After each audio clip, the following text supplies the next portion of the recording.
Peripheral vascular disease. A case with peripheral vascular disease may present with a gangrene where cell death has already occurred, or before that with an ischemic limb. If gangrene be present, then examine the gangrenous area first and then proceed to examine the ischemic limb. Now we begin our examination with the inspection of the affected limb. On inspection of the gangrenous area, it shows a dark discoloration and a shriveled up mummified appearance if it is a dry gangrene. Note the dry, shriveled up appearance of the dry gangrene of this right foot and leg. A wet gangrene, as seen in the fingers of the right hand, shows black discoloration, but the tissues are edematous and swollen, and there is no clear-cut demarcation between the gangrenous and the normal limb. In comparison, the dry gangrene shows a line of demarcation between the dead gangrenous part and the normal living limb as seen in this leg. Note the well-differentiated line of demarcation between the gangrene and the proximal healthy tissue in this dry gangrene of the finger.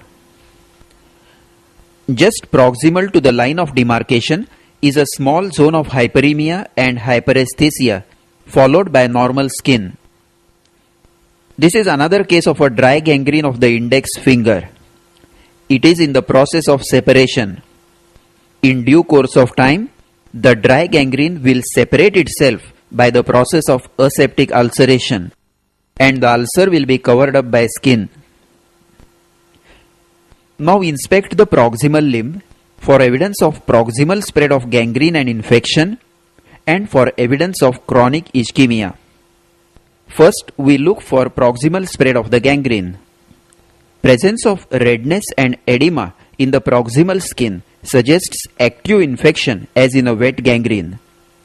The skin may show blebs, ulceration and black colored skip areas suggesting proximal spread of the gangrene. This bleb proximal to the gangrenous toe indicates a spreading gangrene. Redness, edema and slough around the site of amputation of a gangrenous toe indicate infection and wet spreading gangrene. Note the black colored skip areas in the palm suggesting proximal spread of the gangrene. Skip areas are areas of blackening in the proximal limb independent from the gangrene. Next, we look for signs of chronic ischemia. Observe the skin color of the ischemic limb and compare it with the opposite normal side. Note the blackish dark discoloration in the right limb suggesting chronic ischemia. A marked pallor will indicate sudden arterial obstruction as in embolism or during Raynaud's phenomenon. Note the appearance of the left hand in this case of left axillary artery embolism. A chronically ischemic limb looks pale and thin. The skin over the lower part of the leg and shin is thin and shiny with scanty hair. The leg is thin due to loss of subcutaneous fat and muscle wasting. The nails are brittle with transverse ridges. As the blood supply becomes critically less, the distal parts of the fingers and toes become darker in color, and the tips of the fingers or toes may show ischemic or trophic ulcers. Once again, note the ischemic leg on the left side, which is darker than the normal right leg and has a wasted, shriveled up appearance. Now measure the limb girth with a measuring tape and compare it with the girth of the opposite limb at the same level to demonstrate and record limb wasting. The measurements are taken over the main muscle mass about 3 inches above and below the knee joint in the lower limbs and 2 inches above and below the elbow joint in the upper limbs. Now inspect the veins over the dorsum of the foot. If they are well filled in the lying down position, it indicates a fairly good circulation. But if they are collapsed and gutter-like, then it is an indication of severe ischemia. If the patient has had an amputation before, like this toe amputation, or if ischemia is long-standing, look for a scar of lumbar sympathectomy, a transverse lumbar scar at the level of umbilicus. Lastly, if the toes are affected, look for a constriction at the base of the toe as seen in Einham. Note the constriction of the base of the fifth toe, which gradually deepens over several years till the toe separates. To revise, first inspect the gangrenous area.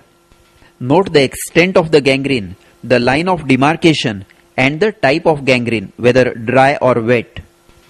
Then examine the proximal limb for evidence of infection, that is edema and redness, for evidence of spread of gangrene, that is blebs, ulcerations and skip areas, and evidence of chronic ischemia, thin shiny skin with scanty hair, wasting and brittle nails with transverse ridges.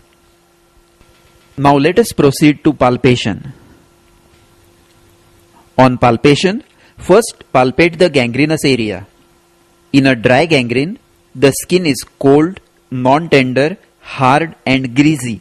It has no sensations.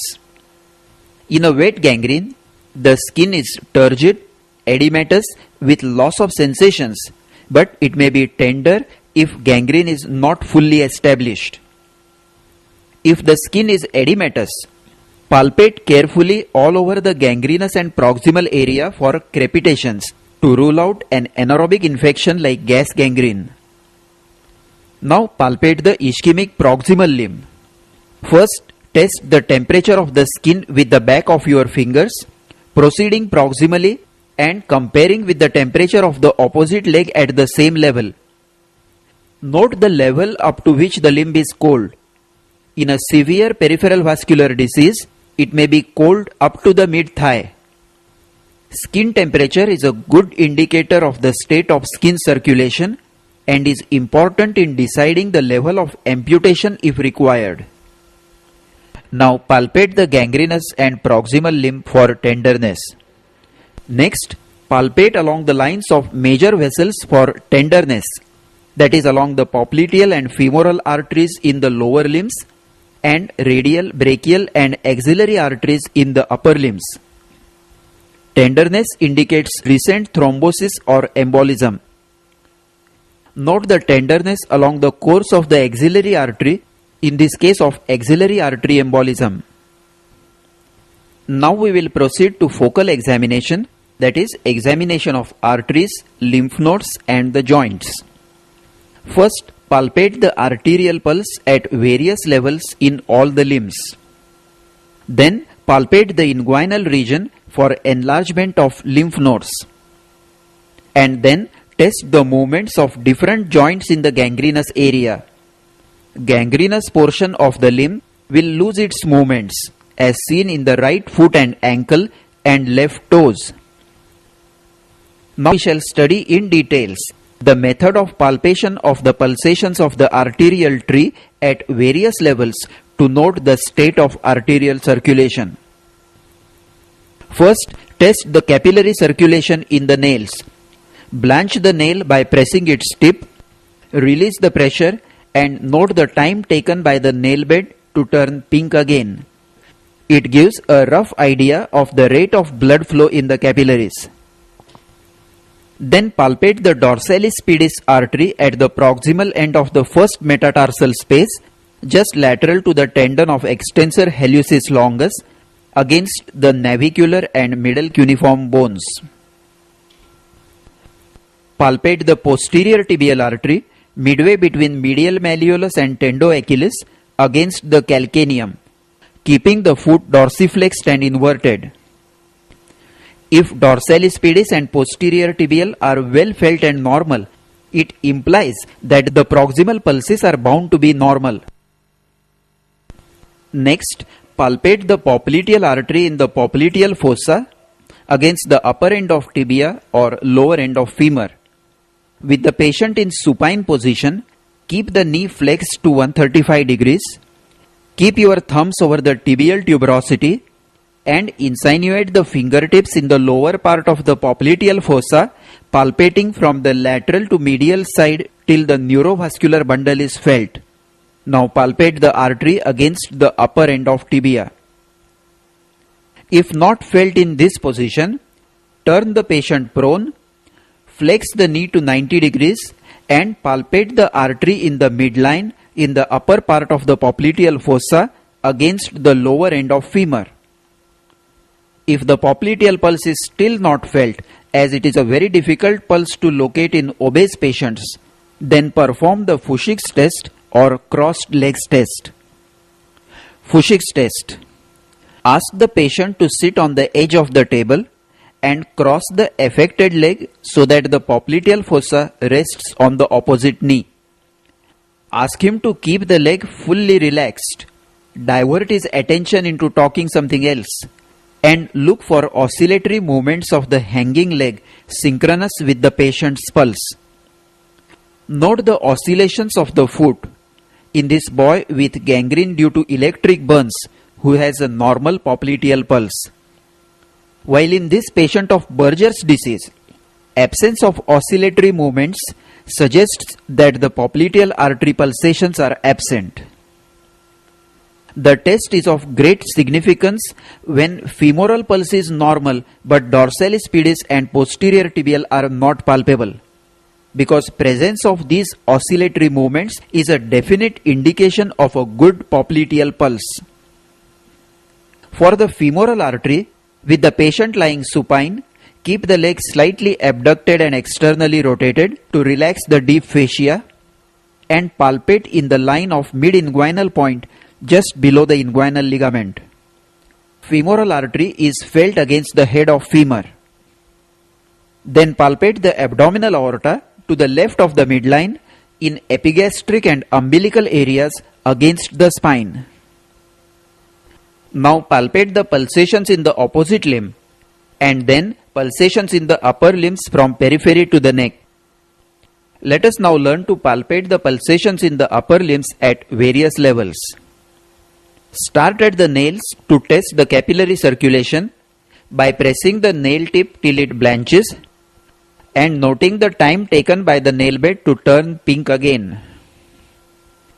Palpate the radial artery on the flexor aspect of the wrist just lateral to the tendon of flexor carpi radialis against the lower end of radius.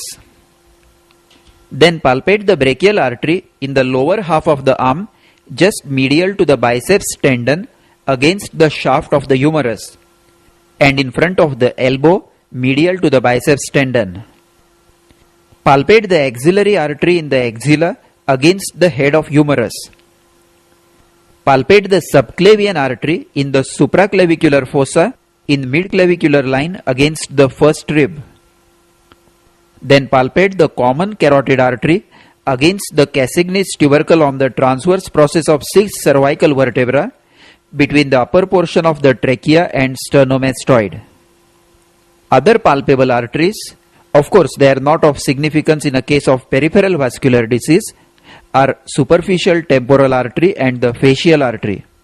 Superficial temporal artery is palpated in front of the tragus against the temporal bone, and facial artery is felt against the lower border of the mandible at the anterior border of masseter muscle.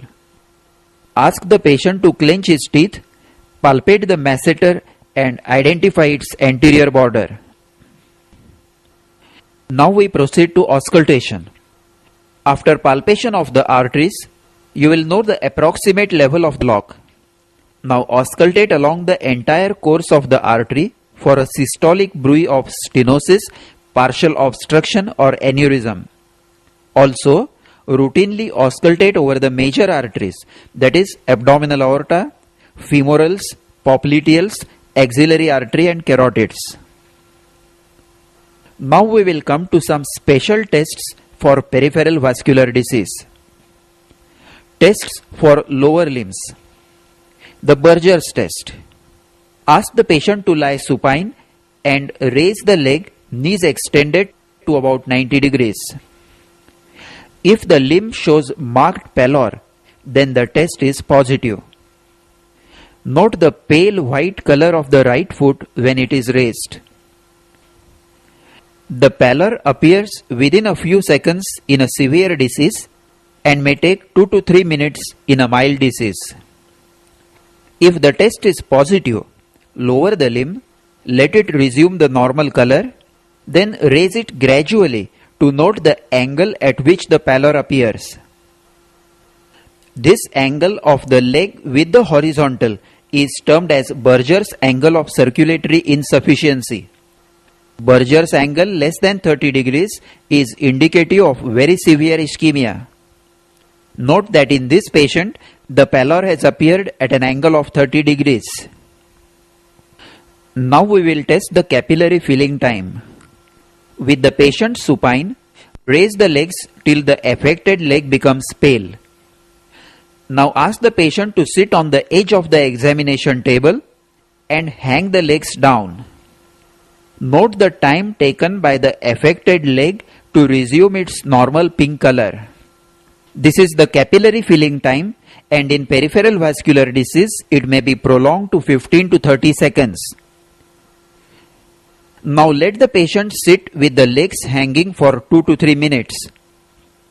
The leg will assume a purple-red cyanotic color termed as dependent rubor, indicating impaired circulation. A normal healthy limb will not show any change in color in raised as well as dependent position.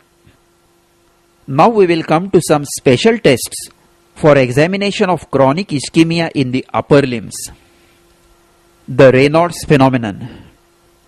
If you are suspecting Raynaud's phenomenon, dip the fingers of both hands in ice cold water and watch for blanching or pallor of the fingers. If the fingers become blanched, take the hands out of the cold water. The fingers will become swollen and cyanosed, and gradually, as the spasm of the arteries wears off, they become red and engorged due to flow of blood in the dilated capillaries. Then perform the tests for thoracic outlet syndrome.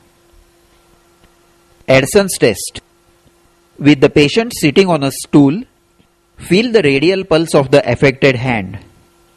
Ask the patient to turn the face as much as possible towards the affected side.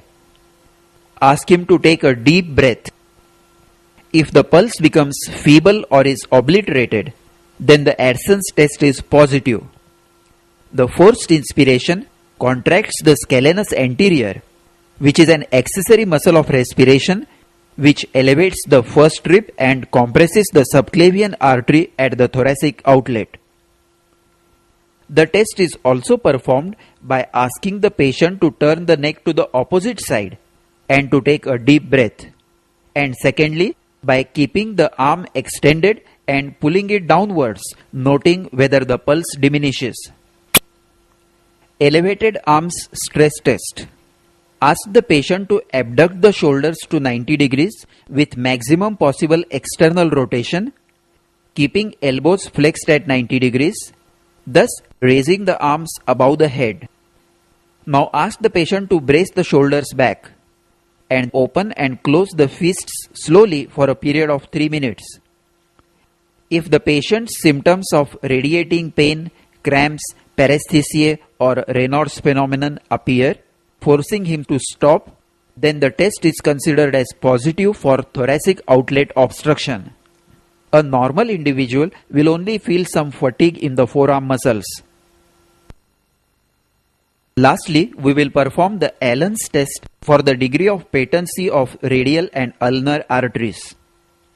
Ask the patient to clench his fists tightly. Now compress both radial and ulnar arteries at the wrist separately using both your hands. Ask the patient to clench and release the fist till blanching occurs. Now ask him to open the fist and release the radial artery. Note the time taken by the hand to regain the normal pink color. Then repeat the test, and after blanching the hand, release the ulnar artery and note the time taken by the hand to regain normal color. If any of the arteries is blocked, the palm will remain blanched for a longer time when pressure over the blocked artery is released. To conclude, we started the examination of a case of ischemic limb with a careful inspection of the gangrene and the ischemic limb. Then we examined the arteries, lymph nodes and the movements. We palpated the arterial pulse at various levels and auscultated over it for a bruit.